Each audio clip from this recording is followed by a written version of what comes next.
Huh?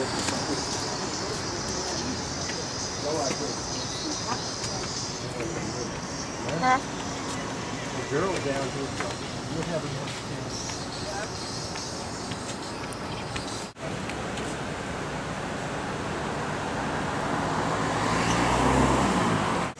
By 2, what time it is?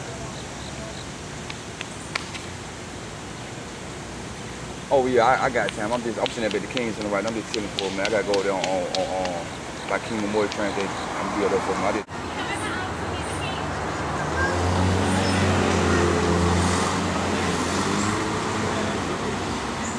To separate them from others of similar age and qualification solely because of their race generates a feeling of inferiority as to their status in the community that may affect their hearts and minds in a way unlikely ever to be undone. When the Brown decision was handed down, African Americans celebrated because this decision said separate but equal is a myth. It is inherently wrong. In the field of public education, the doctrine of separate but That was as important to some African Americans as had been Abraham Lincoln's Emancipation Proclamation.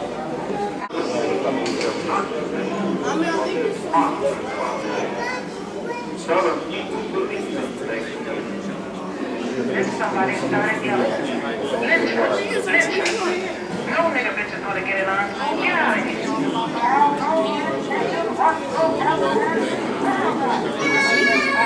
Less than a century's time. They say walk in, they walk out. And it's not in our country and be accepted as human beings and free citizens. And something is the matter with something, and it isn't me.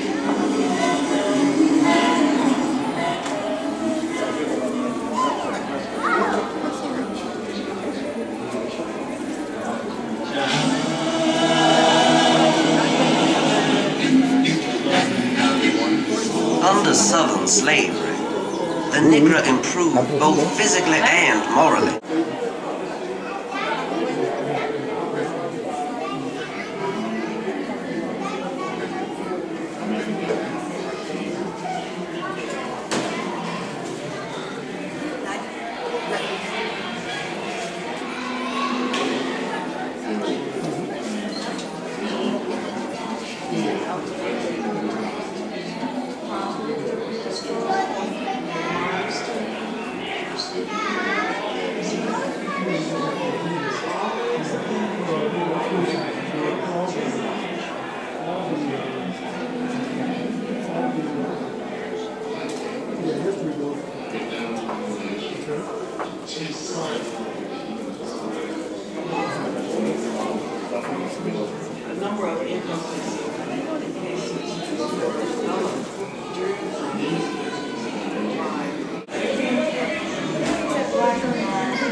They're buying tickets from town to town and putting on town and seeking through mixed groups to force themselves into situations which tend to inflame the local people. Eager to find out whether people would stay off the buses. As the first bus came by, there wasn't one black person on it. That night, for the first time, African Americans in Montgomery really met Martin Luther King Jr. And he was able to move the people. And we all realized that we'd made the correct choice in who we selected. We, the Negro citizens, have decided not to ride the buses in Montgomery until we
A speech that President Johnson delivered in response to Selma, one of the briefs. I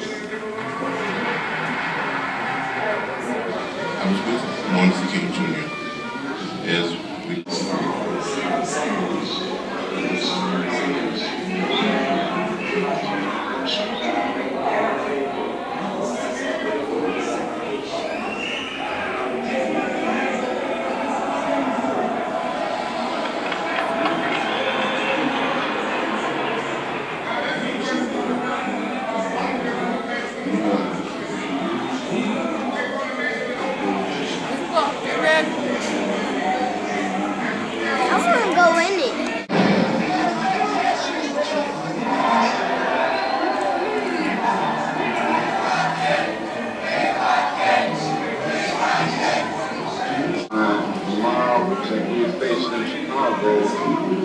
is deeper than anything I've ever seen.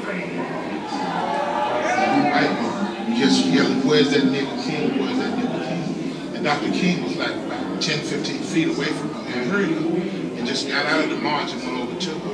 And said, why would a woman as nice as you are, as pretty as you are, they're good citizens about everything else. And here they were acting in some sense worse than the Klan about and you see this monument named for their culture.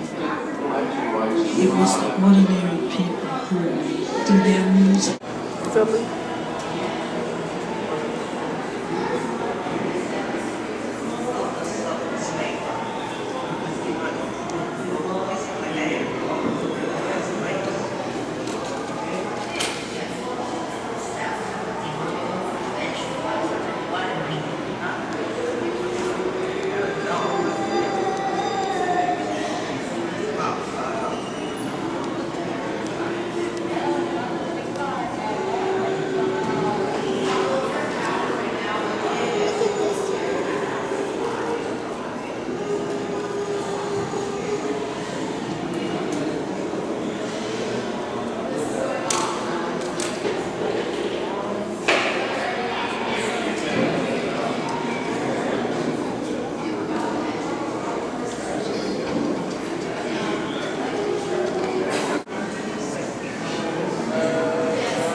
and go home to my Lord and be free. Freedom has remained elusive for many Americans of African descent. The 20th century was no different. It signaled the need for a new time and a new voice.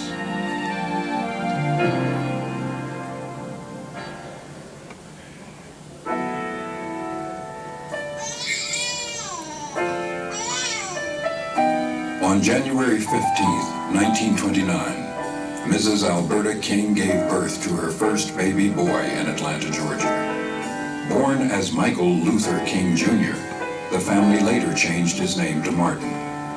His father and grandfather had both pastored Ebenezer Baptist Church. Growing up, Martin excelled in school and at age 15 entered Morehouse College. He graduated with a degree in sociology in 1948 at the age of 19. That same year, he was ordained and went on to further his studies at Crozier Theological Seminary in Pennsylvania, where he received his BA degree in divinity. From there, he attended Boston University, receiving his PhD in philosophy at age 26. While attending Boston University, he met Coretta Scott, an aspiring concert singer. She vividly recalls those days. When I first saw Martin, he was driving his 51 green Chevrolet. And I walked out and looked at him and I said, my goodness, he's so young and he's so short. He looked just like a little boy. But, you know, as he talked, he just grew taller and taller. And he was very, very mature, and so I soon forgot about all of that. Returning to Atlanta, he followed the steps of his father and grandfather. In 1954, Martin received a call to come to Dexter Avenue Baptist Church in Montgomery, Alabama. Little did anyone realize that this church, just a half block from the state capitol, would become a landmark in history and propel the young preacher from Georgia to national and international prominence. The sequence which began these world-changing events started simply. On December 1st, 1955, a 42-year-old seamstress named Mrs. Rosa Parks boarded a Montgomery bus. Along the way, the seats filled, leaving a white man no place to sit in the front of the bus.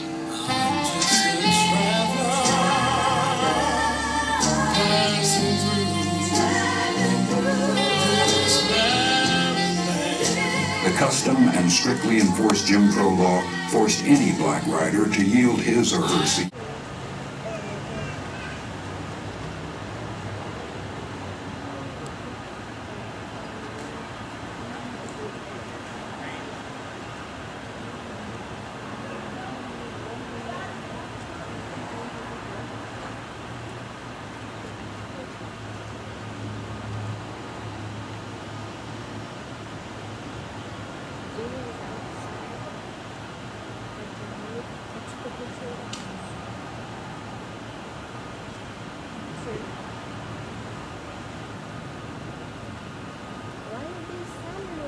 I have to do this because the other house is in the way.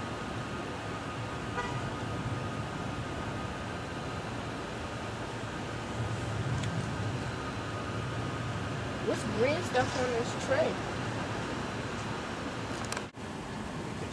See? He was born in this house. Look at that. Birth home.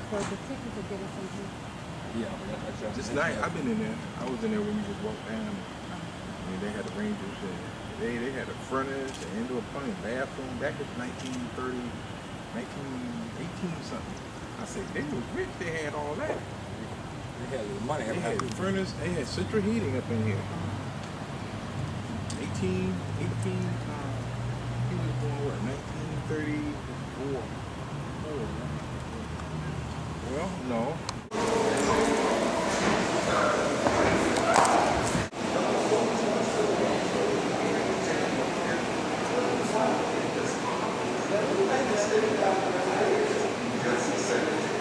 She looked like her, Felicia Rashad.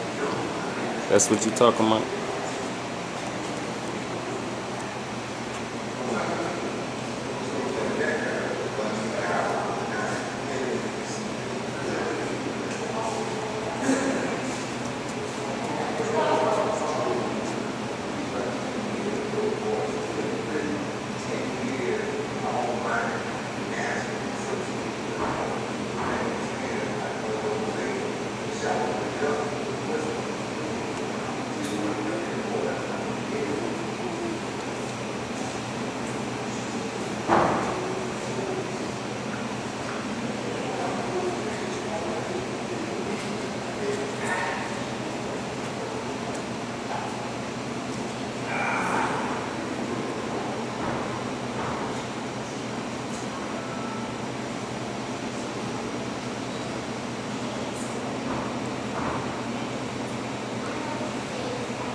This is it. This is it. Get you, Rosa.